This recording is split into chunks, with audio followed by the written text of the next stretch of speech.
So this is the famous Beatles.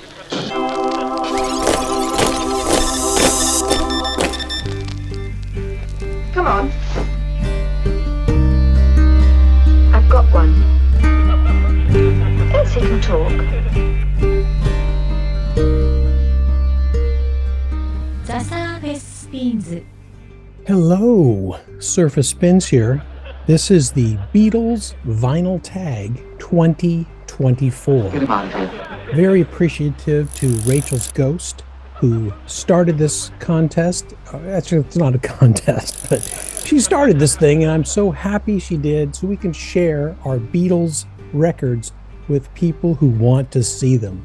Make a note of that. So I'm going to get on to this question. There are 10 questions plus a bonus question, and the first one is, Oh my God, he's a natural. what Beatles album do you have the most copies? I beg your pardon. Normally it would be Sgt. Pepper, but where I'm at right now, I don't have all my Sgt. Pepper copies. I have my It's rather touching, really. Introducing the Beatles, and I have 4 of those here. So let's take a look at them. This is the first American Beatle release on the VJ label, everyone knows.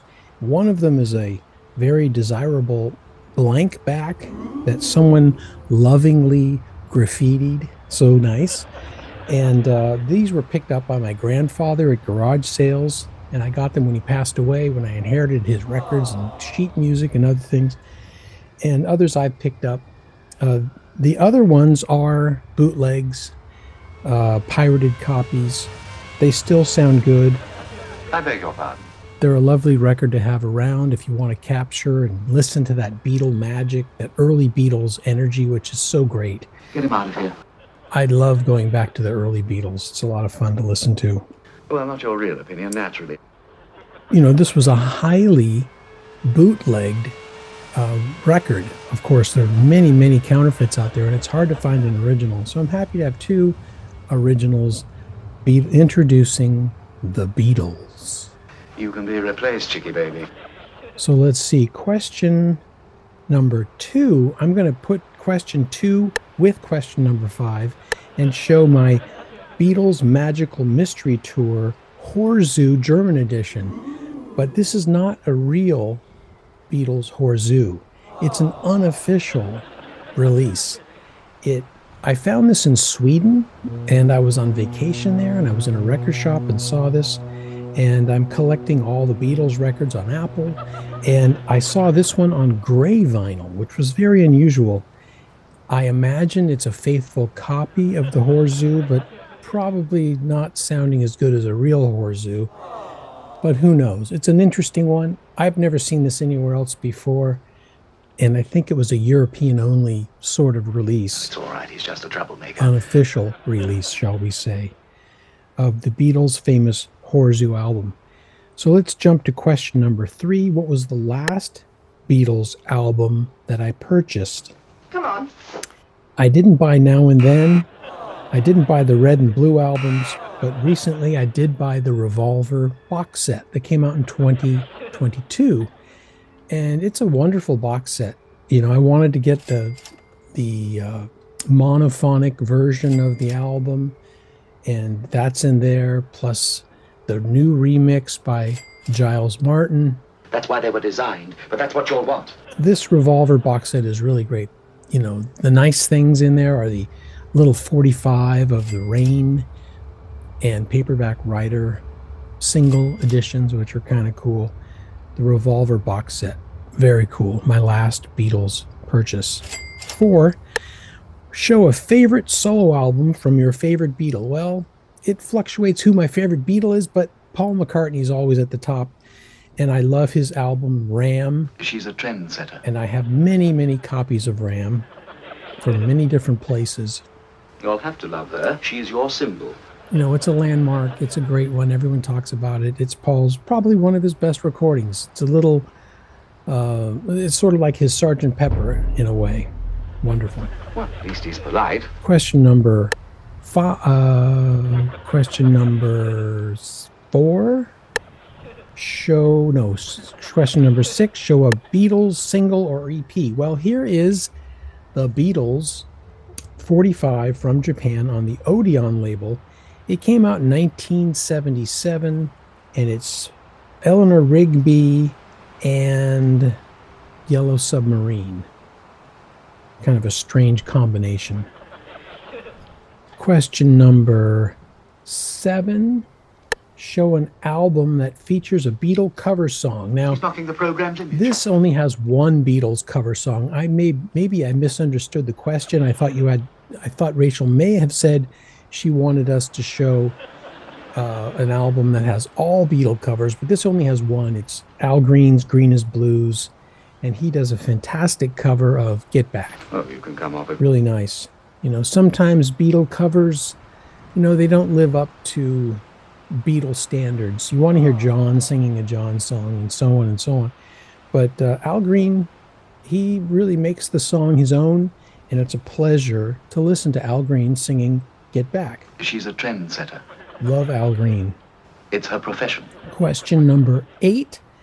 Show an album where a Beatle guest starred. Well, I go back to a recording that Paul McCartney helped with. I think he produced it under the pseudonym, Apollo C. Vermouth.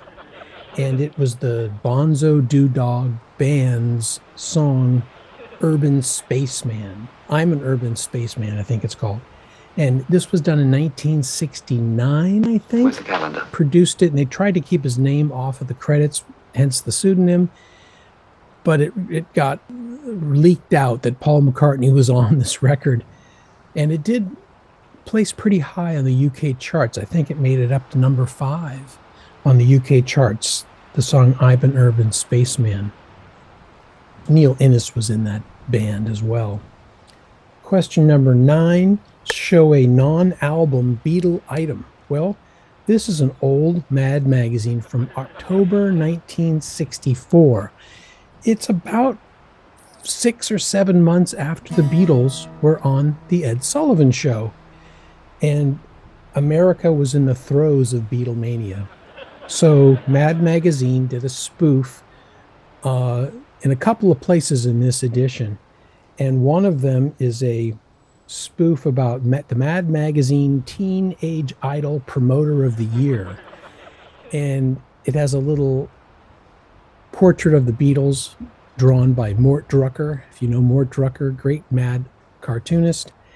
And then there's another satire about the celebrity features merchandising gimmicks. And because the Beatle wigs were so popular at that time, I guess, people were buying Beatle wigs, they thought, well, why don't other stars do this? So they have the Barbra Streisand nose that kids could wear, or the David Jansen ears, Now, you'll like these. or the Kirk Douglas chin, or the Burt Lancaster teeth. And kids could put all of those on together, and if they included a Beatle wig, they would end up looking like a Beatle again, back to the Beatles. Sort of an interesting look at the merchandising of the Beatles, even in those early days, 7 months after they were on the Ed Sullivan Show. You'll really dig them, their fab and all the other pimply hyperboles. Question number 10. Show us your favorite Giles Martin remix. I think my favorite remix is Don't Let Me Down and Let It Be from the Let It Be box set. And those are fantastic. Let It Be is a pretty good remix of the original album. There are a lot of things that were brought out that were sort of diminished on the American release anyway. Oh, you can come off it with us. So that would probably be my favorite, that big 45 disc of Don't Let Me Down and Let It Be. And on the flip side, there's an unreleased version of Across the Universe, and I think I, Me, Mine, which are kind of interesting to hear. Of course they're grotty, you wretched mitt. So let's do a question number 11, a shout out to a favorite Beatles channel. I've got to do a shout out to Mean Mr. Mayo. Got to do a shout out to Matthew Street, Beatle Brad, Parlogram Auctions, which I think is now just Parlogram. Great channel. Thank you so much for letting a Beatle nerd talk about Beatles. This is a joy for me to do, and thank you so much, Rachel's Ghost, for putting this out there in the world and making this happen. Hey everyone, have a happy new year. Peace. Surfer Spin signing out.